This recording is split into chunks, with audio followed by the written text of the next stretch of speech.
Նիկոլ Փաշինյանը ներկայացնելով 2024 թվականի պետական բյուջեի կատարողականը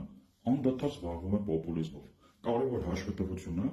լղոզում է կենցաղային օրինակներով, իհարկե չմոռանալով համեմատությունը նախկինների մռայլ ժամանակների հետ։ Լավ ինչքան կարելի է։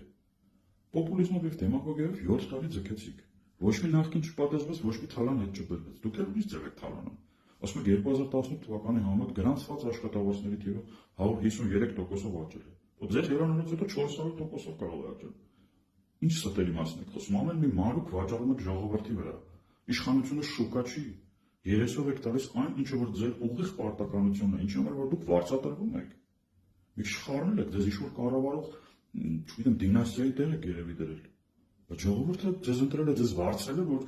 ձեր աշխատանքը կատարեք, դուք հավերժ չեք։ Բյուջեից խոսելով ընտանեկան ընդհանուր բյուջե եք անվանում, ամեն քաղաքացու վրա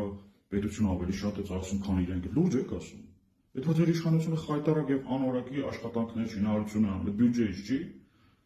Այդ բիզնես կլասներով, որ անիմաստ տոմսեր են գնում, բյուջեից չի, որ անիմաստ ծախսեր են անում, բյուջեից չի։ Քաղաքապետի երթմնակալությունը 87 միլիոն դրամ է ծախսում, բյուջեից չի։ Դե դուք թագավորն եք, նրա թագաժառանգը ձեզ կարելի է։ Իսկ շարքային